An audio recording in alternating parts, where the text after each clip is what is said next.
where the mind is without fear and the head is held high, where knowledge is free.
আমরা আগের দিন the place of art in এডুকেশনের প্রথম অংশটা পড়েছিলাম, যেখানে 4টে প্যারাগ্রাফ আমরা অলরেডি কভার করে ফেলেছি এবং সেখানে আমরা দেখলাম যে Nandalal Basu, the great teacher, যিনি আর্ট এডুকেশনকে আমাদের এডুকেশন সিস্টেমের মধ্যে ইনক্লুড করার কথা বলছেন, যিনি বলছেন যে আমাদের কলা শিক্ষার প্রয়োজনটা ঠিক কোথায় সেটা বোঝানোর জন্য তিনি বিভিন্ন রকম উদাহরণের সাহায্য নিয়েছেন এবং বুঝিয়েছেন যে এই যে আর্ট এডুকেশনের যে অভাব, শিল্পচর্চার যে অভাব আমাদের, এমনকি আমাদের হায়ার এডুকেশনে, উচ্চশিক্ষার ক্ষেত্রেও সেই অভাব কিন্তু আমাদেরকে আসলে একটা এমন পরিস্থিতির দিকে ঠেলে দিচ্ছে যেখানে আমরা অনুভব করতে পারছি যে একদিকে যেমন আমরা আমাদের সোসাইটি, আমাদের সমাজ যা আমাদের চারপাশে রয়েছে সব কিছুকে কন্ট্যামিনেট করে ফেলছি, হ্যাঁ, মানে বদ্ধ করে ফেলছি এবং আমাদের এই নিজস্ব আচরণের যে দৈন্যতা, যে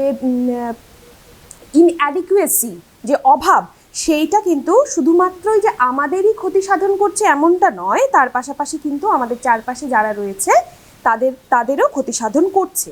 যেমন আমরা এখানে একটা উদাহরণ দেখেছিলাম যে কেমন করে আমাদের যে যত্রতত্র থুতু ফেলার অভ্যেস, সেটা কিন্তু একদিকে যেমন আমাদের চারপাশের ঘর বাড়ি থেকে শুরু করে আমাদের নিজেদের উঠোন, সেটা পেরিয়ে শুধু তার মধ্যেই সীমাবদ্ধ থাকছে এমন নয়, সেটা পেরিয়ে পৌঁছে যাচ্ছে কোথায় কোথায় আমরা দেখেছিলাম যে দেওয়ালে, রাস্তায়, এমনকি রেলওয়ের কামরাতেও, সেখানেও কিন্তু আমরা পানির পিকে দাগ পড়ে থাকতে দেখছি। এবং এই একটা উদাহরণই খুব যথেষ্ট বোঝানোর জন্য যে কেমন করে আমাদের মধ্যে যে সুস্থ রুচির অভাব, আমরা আগের দিন আলোচনা করেছিলাম এস্থেটিক প্লেজার নিয়ে, নান্দনিক আনন্দের অনুভব নিয়ে, যা আমাদের মধ্যে নেই বলে। নান্দনিক আনন্দ মানে কি বলেছিলাম? যা হচ্ছে এসেন্স অফ বিউটি, একটা সৌন্দর্যের বোধ, একটা পরিচ্ছন্নতার বোধ, একটা পারিপাট্যের নিয়মের অনুশাসনে থাকার যে ক্ষমতা, সেইটাকে বারবার কিন্তু আমরা চ্যালেঞ্জের মুখে ফেলে দিচ্ছি যখনই আমরা এই ধরনের আচরণকে আটকাতে পারছি না। এবং এর ফলাফল যেমন একদিকে আমাদের ওয়েলবিংটাও নষ্ট হচ্ছে, আমাদের যে ভালো থাকা সেটাও নষ্ট হচ্ছে, পাশাপাশি আমাদের এই ডেসপিকেবল স্ট্যান্ডার্ডস অফ লিভিং, সেটা একটা বিরূপ প্রতিক্রিয়া তৈরি করছে জনমানুষে। এবং তার পাশাপাশি আমরা এটাও দেখেছি যে কেমন করে দ্য এডুকেটেড সোসাইটি, আমাদের যে শিক্ষিত জনসমাজ, তারা যেহেতু আর্ট এডুকেশনটাকে এমনভাবে নিজেদের কুক্ষিগত করে রেখেছে যে তার ফলে সাধারণ মানুষের মনে একটা ধারণাই তৈরি হয়ে গেছে যে শিল্পকলার চর্চাটা শুধুমাত্রই যারা হচ্ছে এই জগতের সঙ্গে সংযুক্ত, যারা প্রফেশনালস, যারা পেশাদার, এবং হচ্ছে যারা এটা নিয়ে শুধুমাত্র চর্চা করে, শুধু তাদের ভেতরেই এটার একটা মূল্য রয়েছে। কিন্তু আসলে যে আর্ট এডুকেশনের প্রয়োজনটা ঠিক কোথায় সেটা বোঝানোর জন্য আমাদেরকে আরও একটা উদাহরণ দিয়েছিলেন নন্দলাল বসু। সেখানে কি বলা ছিল? সেখানে বলা ছিল যে এর মধ্যে এই যে আর্ট এডুকেশনের চর্চাটা, এর মধ্যে কিন্তু সত্যিকারের কোনো ডিসক্রিমিনেশন বা ভেদাভেদ নেই। ধনী দরিদ্রের মধ্যে এক্ষেত্রে কোনো রকম ডিসক্রিমিনেশন হয় না। কেমন করে হয় না? তিনি দেখিয়েছিলেন যে একজন দরিদ্র সাঁওতাল, যিনি অর্থনৈতিকভাবে একেবারেই দুর্বল মানে পজিশনে রয়েছেন সোসাইটির হায়ারার্কিতে, যে শ্রেণীবিভাগ যদি আমরা করি, সেখানে দেখেছিলাম একজন দরিদ্র সাঁওতাল, সে কিন্তু তার নিজের ছেঁড়া কাঁথাটিকে পর্যন্ত পরিপাটি করে গুছিয়ে রাখতে সক্ষম, কারণ সে মনে করে যে তার জীবনযাত্রার মধ্যে সেন্স অফ বিউটি বা সৌন্দর্য বোধের একটা ভূমিকা রয়েছে। It has become a part of his life, তার নিজের জীবনের অংশ হয়ে উঠেছে। কিন্তু পাশাপাশি একজন ধনীর সন্তান যে উচ্চশিক্ষার প্রয়োজনে হয়তো বাইরে গিয়ে আছে, সে হয়তো কোনো হস্টেলে বা মেসে বা ভাড়া বাড়িতে রয়েছে, সেখানে দেখা যাচ্ছে সুন্দর হয়তো একটা ফটোগ্রাফ লাগানো রয়েছে দেওয়ালে, সেখানে হুক থেকে তার জামা কাপড় ঝুলছে। তার স্টাডি টেবিল যেখানে তার পড়াশুনো করার জায়গা, যেখানে তার প্রতিনিয়ত অভ্যেসের কথা, সেখানে দেখা যাচ্ছে যে তার ইউজ করা কোকো টিন সেখানে পড়ে রয়েছে, তার মধ্যে একটা হয়তো খুব চিপ, ভীষণ মানে খুব সস্তার একটা কাগজের ফুল সে রেখে দিয়েছে। মানে এই যে আনটাইডনেস, মানে একদম অপরিচ্ছন্নতার বোধটা, এটা ওই ধনীর সন্তানের মধ্যে লক্ষ্য করা যাচ্ছে, যে তথাকথিতভাবে ধনী হওয়া সত্ত্বেও আর্ট এডুকেশন বা আর্ট থেকে আমাদের ভেতরে যে রুচিশীল একটা মনন তৈরি হয়, সেটাকে কিন্তু সে তার জীবনের মূল পার্ট বা অংশ হিসেবে গণ্য করছে না। তাহলে এই রকম কতগুলো উদাহরণ পড়ার পরে তাহলে আমাদের মনে স্বভাবতই প্রশ্ন আসেই যে তাহলে আর্ট নিয়ে আমাদের চিন্তাটা ঠিক কোন দিকে এগোনো উচিত। এখানে দেখো 5th প্যারাগ্রাফ থেকে পেজ নাম্বার 30 নন্দলাল বসু শুরু করছেন এভাবেই, একটা কোয়েশ্চেন আমাদের মনে তৈরি করে দিচ্ছেন। সেটা হলো, suppose the question, will art give us a livelihood? বলছে কারো কারো তো এটা মনে হতেই পারে যে আপনি যে বলছেন যে আর্টের চর্চা করাটা ভীষণ জরুরি, আমাদের যে বিশ্ববিদ্যালয় শিক্ষা এর মধ্যে হচ্ছে আর্টের একটা ভূমিকা রয়েছে এবং সেটাকে আমাদের ছোটবেলা থেকেই আমাদের মনের মধ্যে দিয়ে আস্তে আস্তে সেটাকে তৈরি করতে হবে। কিন্তু একটা প্রশ্ন তো আমাদের মনে আসবেই, যে এখান থেকে কি আদৌ আমাদের জীবিকা অর্জনের পথ প্রশস্ত হবে? Here we need to remember that just as there are two aspects of the practice of literature, one concerned with the cultivation of knowledge and aesthetic pleasure, another with professional returns. এখানে এইটা বোঝাতে গিয়ে নন্দলাল বসু বলছেন যে সত্যিই কি কোনো জীবিকার্জন সম্ভব? সেক্ষেত্রে তিনি বলছেন, ঠিক যেমন করে আমরা সাহিত্যের চর্চার ক্ষেত্রে সবসময় দুটো দিক মাথায় রাখি। কি কি তারা হচ্ছে, একটা হচ্ছে concern with the cultivation of knowledge, জ্ঞান চর্চা, আমাদের যে জ্ঞান তার চর্চা কিভাবে সম্ভব, সেটা হচ্ছে সাহিত্য বা বিজ্ঞান বা দর্শন প্রত্যেকটা চর্চার মধ্যে দিয়ে সম্ভব। এইটা একটা দিক, যে কোনো বিষয়ে যখন আমরা চর্চা করি তার সবসময় দুটো দিক থাকে। একটা হচ্ছে যে একদিকে আমাদের জ্ঞান চর্চা অ্যান্ড এস্থেটিক প্লেজার, যেখানে আমরা আনন্দ অনুভব করি পড়ার মধ্যে দিয়ে, এবং আরেকটা খুব গুরুত্বপূর্ণ জায়গায় এসে দাঁড়িয়েছে, সেটা হলো যে প্রফেশনাল রিটার্নস।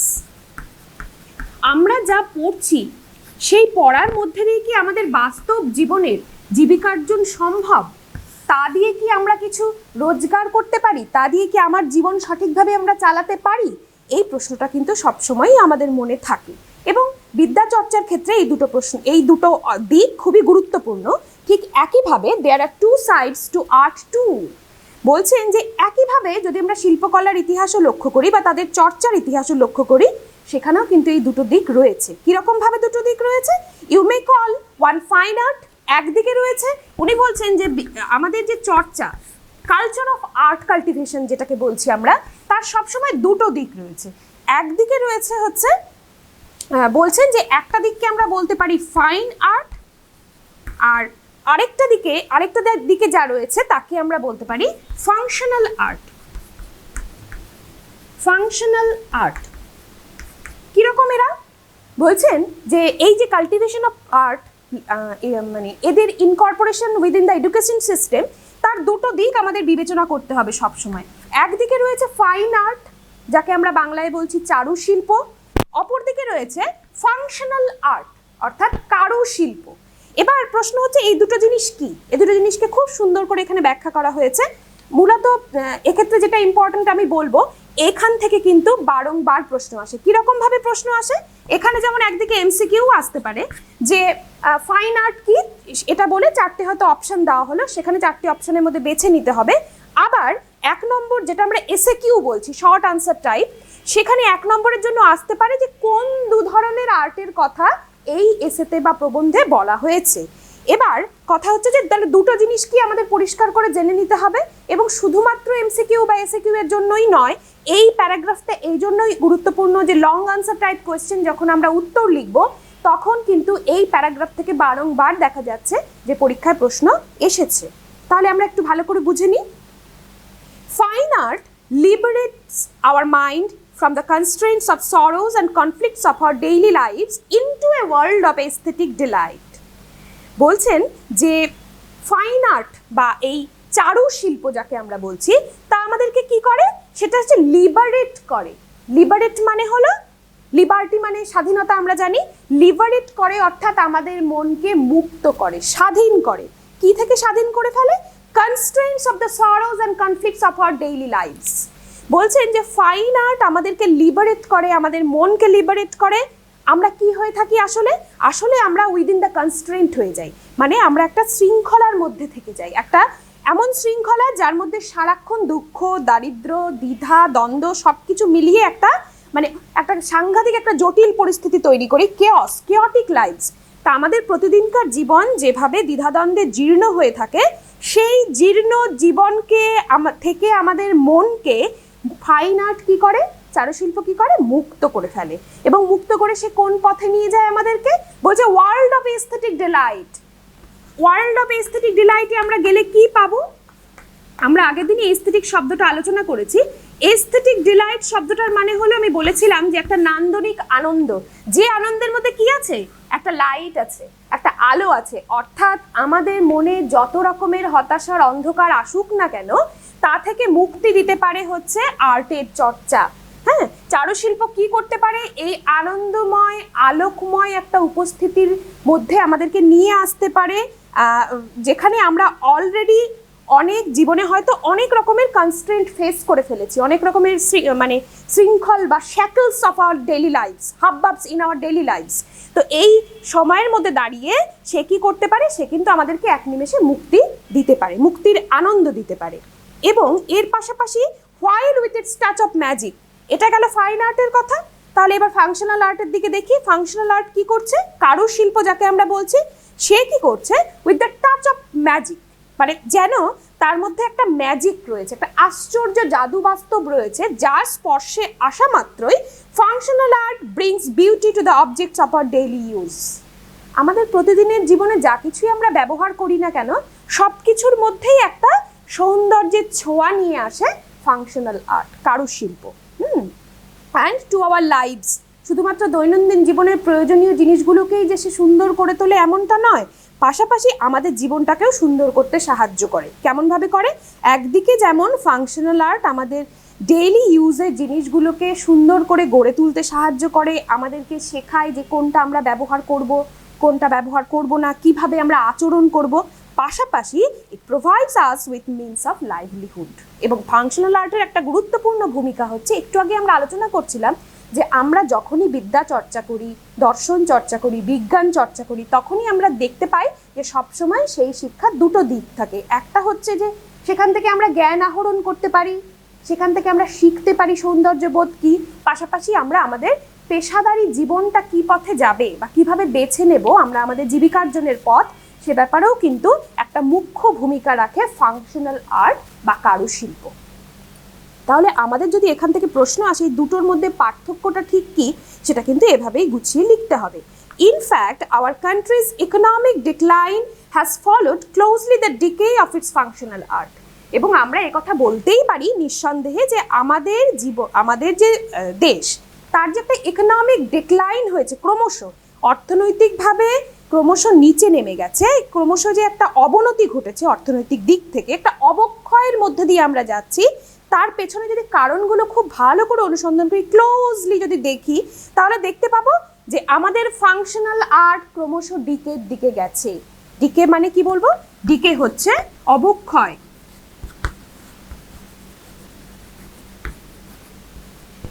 এই অবক্ষয় আমাদেরকে ক্রমাগত টেনে নিয়ে গেছে, আমাদের ফাংশনাল আর্ট বা কারুশিল্পের অবনতি আমাদেরকে ক্রমশ অর্থনৈতিক অবনমনের দিকেই টেনে নিয়ে গেছে। So, to exclude art from the sphere of our needs is harmful to the economic well-being of the country as well. বলছেন যে আমাদের যে প্রতিদিনকার জীবন থেকে সেই কারণেই আমাদের প্রতিদিনের জীবন থেকে যদি আমরা নিত্য প্রয়োজনীয় মানে যা রয়েছে সব কিছু থেকে যদি আমরা আর্টকে এক্সক্লুড করতে শুরু করি, ক্রমাগত শিল্পচর্চাকে ক্রমাগত সরিয়ে দিতে শুরু করি, যদি একে আমরা গুরুত্ব না দিই, তাহলে কিন্তু আমাদের ইকোনমিক ওয়েলবিং, যেটা অর্থনৈতিক যে কল্যাণ যাকে বলি আমরা, সেই জায়গাটা যেমন অ্যাফেক্টেড হবে, ক্ষতিগ্রস্ত হবে of the country as well. আমাদের শুধু পার্সোনাল লস নয়, এটা হচ্ছে একটা পুরো দেশের, মানে একজন করে ইন্ডিভিজুয়াল দিয়েই তো একটা পুরো দেশ তৈরি হয়। তো সেখানে ইন্ডিভিজুয়ালের ক্ষতি, একজন স্বতন্ত্র ব্যক্তির ক্ষতি, মানে আস্তে আস্তে কিন্তু সেটা একটা দেশের ক্ষতি, দশের ক্ষতি। এবার this lack of art education has not only deprived the present course of our lives of beauty.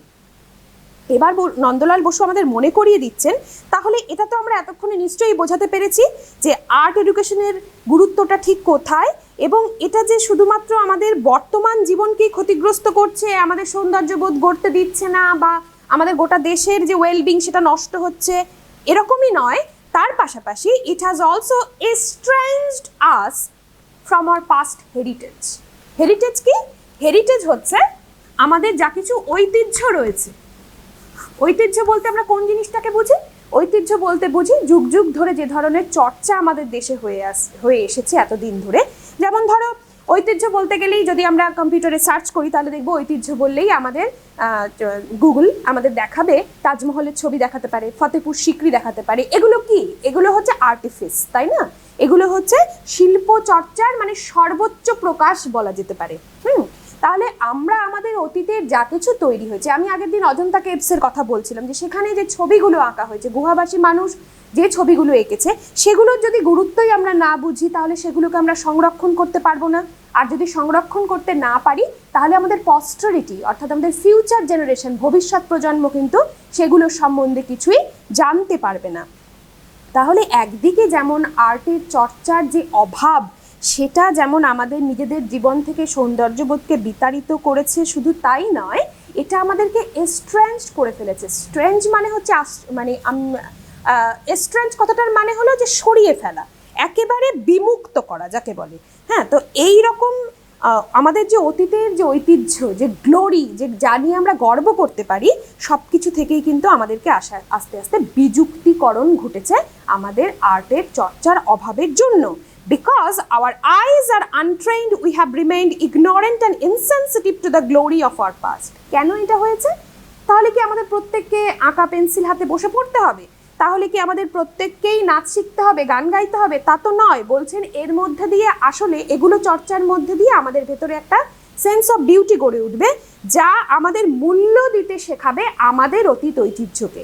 এবং যদি আমাদের চোখ প্রশিক্ষিত না হয়, যদি আমরা ইগনোরেন্ট থেকে যাই, অবহেলা করি আমাদের সব কিছুকেই, ইনসেনসিটিভ থেকে যাই, অসংবেদনশীল, মানে যা দেখলেও আমার মনের ভেতরে কোনো অনুভূতি তৈরিই হয় না, আমাদের যে অতীতের যে গ্লোরি, যে জানি আমরা গর্ব করতে পারি, সব কিছুকেই যদি আমরা তাদের প্রতি যদি অবহেলার দৃষ্টিতে তাকাই বা পাত্তাই না দিই সেগুলোকে, সেই পেইন্টিংগুলোকে, সেই স্কাল্পচারগুলোকে, সেই আর্কিটেকচারগুলোকে, পেইন্টিং মানে চিত্রকলার ছবি, স্কাল্পচার অর্থাৎ ভাস্কর্য বলা যায়, স্কাল্পচারকে ভাস্কর্য বলা যায়, এবং আর্কিটেকচার অর্থাৎ স্থাপত্য কীর্তি, এই সমস্ত কিছুই আমরা কিন্তু এগুলোকে একেবারেই গুরুত্ব দিতে পারবো না। Foreign connoisseurs have had to come and expound it to us. বলছে ততক্ষণ পর্যন্ত আমরা গুরুত্ব দিই না যতক্ষণ পর্যন্ত না কোনো বিদেশি পণ্ডিত, যিনি অবশ্যই মূল্য বোঝেন, তুল্যমূল্য বিচার করতে পারেন যে কোন জিনিসটা আমরা গুরুত্ব দেওয়া উচিত, আমাদের কোন জিনিসটা আমাদের ঐতিহ্যের অংশ, সেটা যতক্ষণ না পর্যন্ত একজন বিদেশি পণ্ডিত আমাদের সামনে এক্সপাউন্ড না করছেন, ব্যাখ্যা করে না বলছেন তার গুরুত্বটা, তাকে সে যে গুরুত্বপূর্ণ এটা বুঝিয়ে না দিচ্ছেন, ততক্ষণ যেন আমাদের কাছে তা গুরুত্ব পায় না। টু আওয়ার শেম, এবং এটা ভীষণ লজ্জার, even hour present day art doesn't get any recognition in our country until it finds approval in foreign markets. বিদেশের বাজারে অনুমোদন না পেলে দেশজ শিল্পকীর্তি যেন আমাদের কাছে কোনো গুরুত্বই পায় না। এবং নন্দলাল বসু বলছেন যে আজকের দিনে দাঁড়িয়ে থেকে এটা কিন্তু ভীষণ রকম লজ্জার যে আমাদের কাছে বাইরের মানুষের অনুমোদন, বাইরের বাজারে তার গ্রহণযোগ্যতা আমাদের কোনো মানে স্বীকৃতি দিতে বাধ্য করে আমাদের দেশজ যে প্রোডাকশন, যে ক্রিয়েটিভ প্রোডাকশন যাদের কথা বলছি, যে নিজেদের যে শিল্পকীর্তি সেগুলোকে আমরা ততক্ষণ মূল্য দিতে পারি না যতক্ষণ না সেটা বিদেশের বাজারে বিদেশি পণ্ডিতদের কাছে বিচারে যোগ্যতার মানে উন্নত না হয়। Let us discuss now in a general way the remedy for this. তাহলে কি শুধুই সমস্যা নিয়ে আমরা কথা বলবো, আমাদের মধ্যে কিসের অভাব রয়েছে তা নিয়েই কথা বলবো, নাকি আমরা এর প্রতিকার করারও চেষ্টা করব? তো নন্দলাল বসু এখানে বেশ কতকগুলি তার প্রতিকারগুলোকে তার যে এসের মানে পরবর্তী সেকশন যেটা সেখানে খুব সুন্দর করে আলোচনা করেছে। দেখো, the roots of art education lie in the observation of nature and good works of art with dedicated attention, living in close contact with them and understanding them with the assistance of men with developed aesthetic sensibilities. বলছেন যে আমাদের যদি আমরা ভাবি যে শিল্পকলার চর্চাটা আসলে কি, মানে এ ব্যাপারে শিক্ষিত হওয়াটা কেন জরুরি, তাহলে এর মূল খুঁজতে গেলে আমরা খুব ভালো করে লক্ষ্য করব যে এর মূলটা লুকিয়ে আছে আসলে আমাদের দুটো ক্ষমতার উপরে। একটা হচ্ছে অবজারভেশন অফ নেচার, প্রকৃতিকে কত ভালো করে আমি পর্যবেক্ষণ করতে পারছি, এবং উইথ আনডিভাইডেড অ্যাটেনশন, অবশ্যই মানে অখণ্ড মনোযোগ দিয়ে সেটাকে পর্যবেক্ষণ করা, living in close contact with them, প্রকৃতির মধ্যে বাস করা, ক্লোজ কন্ট্যাক্ট মানে যেন আমার সঙ্গে সরাসরি যোগাযোগ থাকে, এবং understanding them with the assistance of men with developed aesthetic sensibilities. এবং সেটা সম্ভব হতে পারে কিভাবে, মানে আমাদেরকে চিনিয়ে দিতে কারা সাহায্য করবে? যাদের মধ্যে অলরেডি একটা নান্দনিকতার বোধ তৈরি করা হয়ে গেছে, যারা প্রকৃত অর্থেই শিক্ষিত, তাদের সংস্পর্শে থেকে প্রকৃতির মধ্যে থেকে প্রকৃতিকে ভালো করে পর্যবেক্ষণ করেই কিন্তু আমাদের আর্ট এডুকেশনের আসল উদ্দেশ্য চরিতার্থ হতে পারি। Each school and university should provide a place for art studies with other studies. এবং এ ব্যাপারে মুখ্য ভূমিকা কারা নিতে পারে? প্রত্যেকটা স্কুল নিতে পারে, প্রত্যেকটা ইউনিভার্সিটি নিতে পারে, বিশ্ববিদ্যালয় নিতে পারে। কিভাবে পারে? তারা তাদের যে আবশ্যিক বিষয়গুলি রয়েছে, যে বিষয়গুলি চর্চা করতেই হবে এরকম একটা প্রভিশন রয়েছে, ব্যবস্থাপনা রয়েছে, তো সেই ব্যবস্থাপনার মধ্যে আর্ট এডুকেশনটাকে একটা কম্পালসারি সাবজেক্ট হিসেবে, একটা আবশ্যিক বিষয় হিসেবে যদি ইন্ট্রোডিউস করা হয়, যদি ইনকর্পোরেট করা হয়, মিশিয়ে দেওয়া হয়, তাহলেই কিন্তু স্টুডেন্টদের কাছে এর একটা গুরুত্ব যে রয়েছে সেটা বোঝানো সম্ভব হবে। Making it compulsory, it should provide the students with time and the environment to get acquainted with nature. এবং এইটার মাধ্যমে কি করা সম্ভব হবে? প্রত্যেকটি ছাত্র বা ছাত্রীকে তাদেরকে এই সময়সীমার মধ্যে রাখা সম্ভব হবে যেখানে তারা কিন্তু তাদের আবশ্যিক বিষয় হিসেবে এর চর্চা করবে, এবং সেই এনভায়রনমেন্টটা তাদেরকে দেওয়া সম্ভব হবে যে পরিবেশটা পেলে তাদের মধ্যে অ্যাকোয়েন্টেন্স উইথ নেচার, প্রকৃতির সঙ্গে যে যোগসাজশ, যে আমরা যে প্রকৃতিরই একটা অংশ, প্রকৃতির সঙ্গে পরিচিত হওয়ার জন্য যতটুকু সময় প্রয়োজন, যে পরিবেশটা তাদেরকে প্রোভাইড করা প্রয়োজন, সেইটা কিন্তু স্কুল বা বিশ্ববিদ্যালয় শিক্ষায় যদি আবশ্যিক করা হয় তবেই একমাত্র তাদের মধ্যে গড়ে তোলা সম্ভব। Training in drawing will develop their powers of observation, and this in turn will give them better insight into literature, philosophy and science. এবং আর্ট এডুকেশনের গুরুত্ব বা এই যে ট্রেনিং ইন ড্রয়িং, আঁকা শেখা, হ্যাঁ, এই যে প্রশিক্ষণটা, এটা কি ডেভেলপ করবে আসলে আমাদের ভেতরে? এর মধ্য দিয়ে আমরা কি হয়ে উঠবো? আমাদের মধ্যে আসলে এইটা একটা বেটার ইনসাইট তৈরি করবে, একটা ডিপ পাওয়ার অফ অবজারভেশন তৈরি করবে, পর্যবেক্ষণ ক্ষমতা। আমরা সবাই জানি যে কোনো বিষয়ই কিন্তু তার মানে প্রাঞ্জল হয়ে ওঠে, পরিষ্কার হয়ে ওঠে তার আন্ডারস্ট্যান্ডিং অফ এ সাবজেক্ট। একটা বিষয় সম্পর্কে যদি সম্পূর্ণ বুঝতে হয় তাহলে আমাদের কিন্তু পাওয়ার অফ অবজারভেশনটা অবশ্যই জরুরি। পর্যবেক্ষণ ক্ষমতাকে যদি আমাদের খুব উন্নততর করে তুলতে হয় তাহলে সেক্ষেত্রে কিন্তু ট্রেনিং ইন ড্রয়িং, এই যে প্রশিক্ষণ, এর একটা বিশাল ভূমিকা থাকবে। এবং যখন আস্তে আস্তে আমরা এই ব্যাপারে প্রশিক্ষিত হয়ে উঠব তখন আমরা বুঝতে পারবো আসলে আমাদের ভেতরে একটা বেটার ইনসাইট তৈরি হয়েছে। ইনসাইট শব্দের দিকে তাকালেই যেন শব্দের মানেটা আমাদের কাছে পরিষ্কার হয়ে উঠবে। ইন অর্থাৎ ভেতরে, সাইট মানে হচ্ছে দৃষ্টি, মানে এখানে একটা অন্তর্দৃষ্টি গড়ে তোলার কথা বলা হচ্ছে। অন্তর্দৃষ্টি মানে কি? কোনো বিষয়কে খুব গভীরভাবে যখন আমরা অনুধাবন করতে পারি তখন আমরা বুঝি যে আমাদের মধ্যে আসলে একটা অন্তর্দৃষ্টি তৈরি হয়েছে, এবং এই অন্তর্দৃষ্টি তৈরির কাজে কিন্তু আমাদের এই আর্ট এডুকেশন বা শিল্পকলার শিক্ষা একটা বিশেষ ভূমিকা রাখবে। এবং অন্তর্দৃষ্টি কী ক্ষেত্রে প্রয়োজন? আমাদের জ্ঞান চর্চার যে যাবতীয় শাখা রয়েছে, একদিকে সাহিত্য রয়েছে, একদিকে দর্শন রয়েছে, অপরদিকে বিজ্ঞান রয়েছে, এবং সব চর্চার ক্ষেত্রেই কিন্তু এই পাওয়ার অফ অবজারভেশন এবং একটা ডিপ ইনসাইট, এই দুটো জিনিস একটা অবশ্যই অবশ্যগ্রাহ্য। এই দুটো জিনিস না থাকলে কিন্তু কোনো বিদ্যা চর্চাই সম্পূর্ণ নয়। It will be wrong on our part to expect, however, that the provision of facilities for art studies in an institution will make all its students artists. কিন্তু তাই বলে তো আমরা এটা আশা করতে পারি না যে একটা বিদ্যালয়ে বা একটা বিশ্ববিদ্যালয়েই ধরা যাক না কেন, সেখানে আমরা আর্ট এডুকেশনের ফ্যাসিলিটিস দিয়ে দিলাম, সেখানে আমরা বলে দিলাম যে এখানে যাবতীয় শিল্পকলার চর্চা এখানে শেখানো হবে অন্যান্য বিষয়গুলির সঙ্গে। কিন্তু সেইটা দিয়ে দেওয়া মাত্রই যে প্রত্যেকটি স্টুডেন্ট, প্রত্যেকটি ছাত্রছাত্রী যে তারা আর্টিস্ট হয়ে উঠবে, তারা যে শিল্পী হয়ে উঠবে, এমনটা তো নয়। তাহলে leave alone good artists, like no one can become a poet by just passing a course in poetry an institution might offer. ঠিক একই রকমভাবে কবিতার ক্ষেত্রে একটা ট্রেনিং নিলাম আমি, কবিতা চর্চা নিয়ে একটা অনুষ্ঠান করলাম আমি, বা আমি সেখানে 3 বছর ধরে পড়াশুনো করলাম কবিতা নিয়ে, তাহলেই কি আমি কবি হয়ে উঠতে পারবো? তা তো নয়। তাহলে মূল উদ্দেশ্যটা কি? মূল উদ্দেশ্য হচ্ছে এই যে ইনসাইটটা, এই অন্তর্দৃষ্টিটা তৈরি করা, এবং হচ্ছে পাওয়ার অফ অবজারভেশনটাকে আমাদের মধ্যে গেঁথে দেওয়া। যে আমরা পর্যবেক্ষণ ক্ষমতা তৈরি হবে আমাদের মধ্যে, এবং একটা গভীর অন্তর্দৃষ্টি আমাদের ভেতর থেকে জেগে উঠবে। এইটাই হচ্ছে আর্ট এডুকেশনের মূল উদ্দেশ্য, কাউকে আর্টিস্ট তৈরি করা নয়। এটা কিন্তু খুব পরিষ্কার করে নন্দলাল বসু আমাদের বুঝিয়ে দিলেন যে কেমন করে একজন কবি তৈরি, যেমনভাবে একইভাবে একজন কবি তৈরি হওয়া সম্ভব নয় কবিতা নিয়ে চর্চা করলেই, ঠিক একইভাবে কিন্তু শুধুমাত্র আর্টের চর্চার মধ্য দিয়ে একজন আর্টিস্ট হয়ে ওঠাও কিন্তু সম্ভবপর নয়।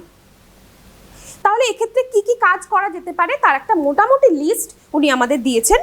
এখানে 7টা উপায় মোটামুটি বলা রয়েছে, যেখান থেকে একটা খুব বড় প্রশ্ন আসতে পারে, এবং প্রত্যেকটা প্রশ্ন হয়তো একসাথে আসবে না, কিন্তু ভাগ ভাগ করে লেখা যেতে পারে।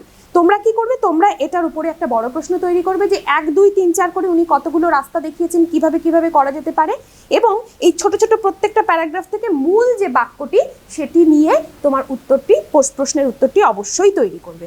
ফার্স্টলি, প্রথমত যেটা করতে হবে, নন্দলাল বসু বলছেন good painting, sculpture and other specimens of fine and functional art. বলছেন শুধু চারুশিল্প, কারুশিল্প দুটোরই হচ্ছে বিভিন্ন রকম তাদের একটা প্রতিলিপি বলা যেতে পারে, তাদের একটা ছোট ভার্সন বলা যেতে পারে, মিনিয়েচার বলি আমরা, সংক্ষিপ্ত রূপ। হ্যাঁ, এইরকম in their absence good reproductions of photographs of this. আমাদের তো সবসময় সম্ভব হবে না যে একটা স্কাল্পচার, একটা ভাস্কর্যকে তো সবসময় আমাদের যে স্কুলের ক্লাস সেখানে তো তুলে আনা সম্ভব হবে না। সেক্ষেত্রে আমরা কি করতে পারি? রিপ্রোডাকশন করতে পারি, অর্থাৎ আমরা সেই ছবিটা দেখাতে পারি। আমরা একটা জেরক্স থেকে ছবি নিতে পারি, ফ্লেক্স, আমরা জানি যে ফ্লেক্সে সেই ছবিটা দেখানো যেতে পারে, ফটোগ্রাফ দেখানো যেতে পারে, সত্যিকারের ছবিও দেখানো যেতে পারে। Should be displayed in the classrooms, libraries, studies, living rooms of the students. এবং ছাত্রছাত্রীদের তাদের যে ক্লাসরুম রয়েছে, তাদের ক্লাসরুমে থাকতে পারে সেই ছবিগুলো, সেই স্কাল্পচারগুলো, মিনিয়েচারগুলো, লাইব্রেরিতে, গ্রন্থাগারে থাকতে পারে, স্টাডিজ পড়ার ঘরে থাকতে পারে, লিভিং রুমস অর্থাৎ বসার ঘরেও সেগুলো রাখা যেতে পারে, যাতে ছাত্রছাত্রীরা এই ছবির সাথে, এই ভাস্কর্যের সাথে, এই স্থাপত্যের সঙ্গে পরিচিত হতে পারে। এটা হচ্ছে প্রথম উপায়। দ্বিতীয়ত কি করতে হবে? We should get well qualified people to write readable books on art with good reproductions and historical texts in ample measure. প্রচুর পরিমাণে তৈরি করতে হবে। কি তৈরি করতে হবে? যে এমন মানুষ যারা সত্যিকারের ওয়েল কোয়ালিফাইড, যারা আর্ট এডুকেশন নিয়ে রীতিমতো ভাবনা চিন্তা করেছেন এবং এ ব্যাপারে তাদের পড়াশোনা রয়েছে, তাদের দিয়ে কতগুলো রিডেবল বুকস তৈরি করতে হবে, পড়ার মতো বই, যার মধ্যে কি থাকবে? অবশ্যই সেই বইগুলোর মধ্যে বিভিন্ন রকম ইলাস্ট্রেশনস থাকবে, ছবি থাকবে, যেই ছবিগুলোর মাধ্যমে কিন্তু ছাত্রছাত্রীরা এই বইগুলো পাঠ করলে বা বইয়ের ভেতরে যে ছবিগুলো অ্যাভেলেবল থাকবে তাদের কাছে, সেগুলো দেখে তারা এইগুলোর সঙ্গে পরিচিত হতে পারবে। Thirdly, students should be introduced through films to selected examples of art of this country and elsewhere from time to time. আরেকটা কাজ করা যেতে পারে, সেটা হলো যে বিভিন্ন সময় যখনই সম্ভব হোক না কেন স্টুডেন্টদেরকে, ছাত্রছাত্রীদেরকে ইন্ট্রোডিউস করানো যেতে পারে, পরিচিত করিয়ে দেওয়া যেতে পারে থ্রু ফিল্মস অর্থাৎ সিনেমা হতে পারে, এক্ষেত্রে চলমান ছবি হতে পারে। সেই ছবির মাধ্যমে বিভিন্ন উদাহরণ তুলে আনা যেতে পারে, যেখানে যে উদাহরণের মধ্যে দিয়ে আমাদের আর্ট এক্সাম্পলগুলো অর্থাৎ আমাদের শিল্পকলার চর্চার যে ইতিহাস রয়েছে, যে নিদর্শন রয়েছে, সেগুলোকে তাদের সামনে তুলে ধরা যেতে পারে। হ্যাঁ, তা আর শুধুমাত্র যে দেশীয় শিল্পচর্চার নিদর্শনই তুলে ধরতে হবে এমন ব্যাপার নয়, তার সঙ্গে সঙ্গে বৈদেশিক শিল্পচর্চার নিদর্শনও তুলে ধরা যেতে পারে এবং এর ফলে তাদেরকে বোঝানো যেতে পারে যে বিভিন্ন যুগে কেমন করে সময় থেকে সময়ের পরিবর্তনের মধ্য দিয়ে আমাদের শিল্পকলার মানে ফেজটা আস্তে আস্তে একটার পর একটা চেঞ্জ হয়েছে। যেমন আমি তোমাদের আগের দিন দেখিয়েছিলাম, একটু ক্যামেরাটা ক্লোজ করবে, যেমন আগের দিন দেখিয়েছিলাম যে নন্দলাল বসু এখানে হচ্ছে, আমি তোমাদের দেখিয়েছিলাম যে আমরা খুব ছোটবেলায় যে বইটা পড়েছি আমরা তখন তো বুঝতে পারিনি যে এই ছবিটা কিন্তু নন্দলাল বসুর আঁকা। দেখো, এই ছবিটার সঙ্গে আমরা সবাই পরিচিত হতে পেরেছি, তাই না? এটাও কিন্তু একটা গ্রেট স্পেসিমেন অফ আর্ট। কেমন? আবার আরেকটা ছবি আমি তোমাদের দেখাতে পারি, এই মুহূর্তে বিদেশি ছবি আমার কাছে অ্যাভেলেবেল নেই, কিন্তু আমি তোমাদেরকে এই ছবিটা দেখাচ্ছি।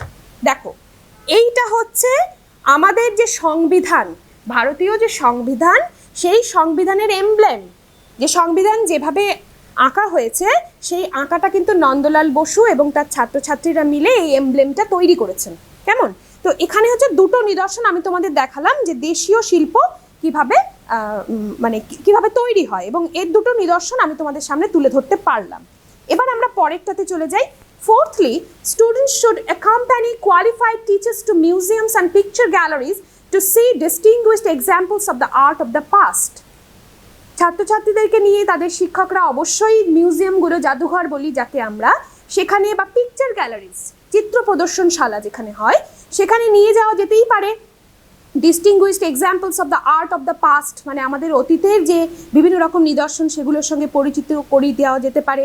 When it is possible for schools to take students out to play football matches, যদি এটা সম্ভব হয় যে ফুটবল ম্যাচগুলোকে যদি আমাদের বিভিন্ন স্কুলের মধ্যে inter school football match competition হয়, বিভিন্ন জায়গায় আমরা খেলতে যাই, বিভিন্ন জায়গায় কুইজ কম্পিটিশনে যাই, ঠিক একই রকমভাবে কিন্তু শিল্পচর্চার জগতের সঙ্গেও আমাদের জাদুঘর প্রদর্শনী বা চিত্রশালার প্রদর্শনীর মধ্যেও কিন্তু ছাত্রছাত্রীদেরকে নিয়ে যাওয়া সম্ভব। One should have to keep in mind that a direct encounter with an art object will do more to arouse their aesthetic vision than hearing 100 lectures. আমি যতই বলি না কেন, যত শত কোটি বা হাজার কোটি যদি লেকচার দেওয়াও সম্ভব হয়, তার মাধ্যমে কিন্তু এই এস্থেটিক ভিশন তৈরি করা সম্ভব নয়।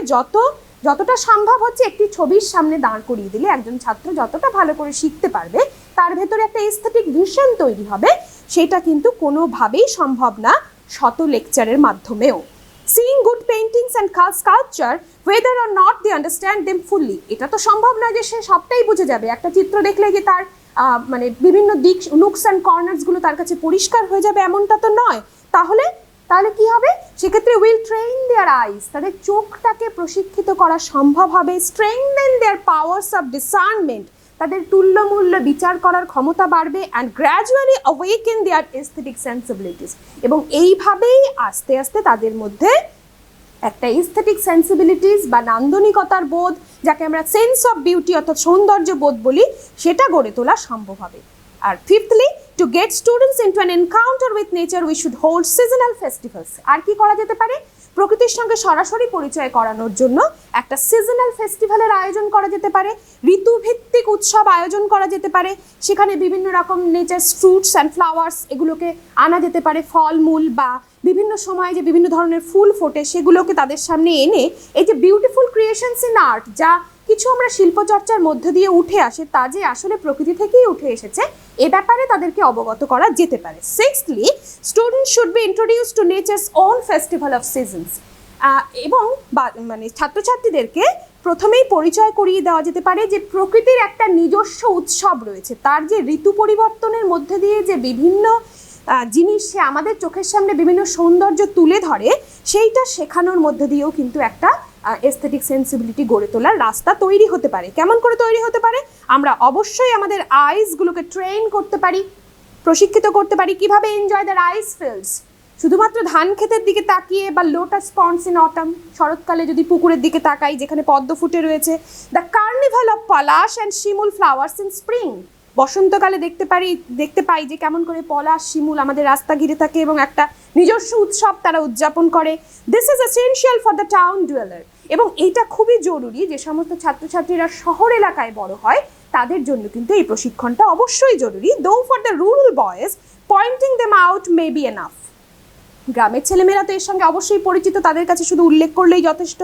For this seasonal festivals one needs to declare special holidays and hold picnics and games, এই সময়গুলোতে আমরা বিশেষ ছুটির আয়োজন করতে পারি, পিকনিকের আয়োজন করতে পারি, খেলাধুলোর আয়োজন করতে পারি, and encourage wearing of seasonal costumes, এবং ঋতু বৈচিত্র্যের কথা মাথায় রেখে সেরকম পোশাক পরার দিকেও তাদেরকে উৎসাহ দিতে পারি। তো এইভাবেই কিন্তু আস্তে আস্তে প্রকৃতিকে পর্যবেক্ষণের মধ্যে দিয়ে, তাকে ভালোবাসার বোধ গড়ে তোলার মধ্যে দিয়ে আমাদের কিন্তু আর্টিস্টিক ক্রিয়েশনের দিকে একজন ছাত্রছাত্রীকে তাকে মোল্ড করা সম্ভব, তাকে গঠন করা সম্ভব। এবং একদম শেষে তিনি যেটা বলছেন সেটা হলো যে the school should have an art festival sometime during the year, বছরের যে কোনো একটা সময় স্কুলে কিন্তু একটা ফেস্টিভ্যাল বা উৎসবের আয়োজন করা যেতে পারে যেখানে each student should participate in it devotedly with something he has made with his own hand, however simple, যত সাধারণ জিনিসই হোক না কেন সে নিজের হাতে একটা কিছু বানাক, সে একটা কিছু আঁকুক বা কিছু একটা তৈরি করুক, কিছু একটা লিখুক, এবং সেটা নিয়ে স্কুল কি করতে পারে, একটা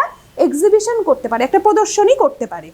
All these should be put together and shown as reverential offerings, এবং এটাকে আমরা কি হিসেবে দেখব, এই reverential offering শব্দটার মানে হলো একটা সশ্রদ্ধ নৈবেদ্য বলা চলে। যে আমরা ঈশ্বরকে যা কিছু দিই সেটা হচ্ছে আমাদের অফারিংস, কেমন? And effort should be made to give the festival to a total shape and beauty with music, dances and processions, এবং শুধু প্রদর্শনী নয়, তার সঙ্গে সঙ্গে কিছু কালচারাল প্রোগ্রামের আয়োজন করা যেতে পারে যেখানে গান থাকতে পারে, নাচ থাকতে পারে, আমরা প্রসেশন বের করতে পারি। প্রসেশন মানে র্যালি, যেটা আমরা অনেক সময় স্বাধীনতা দিবসের দিন আমরা রাস্তায় নিজেদের মিছিল করে শোভাযাত্রা যাকে বলি আমরা, সেটা করা যেতে পারে।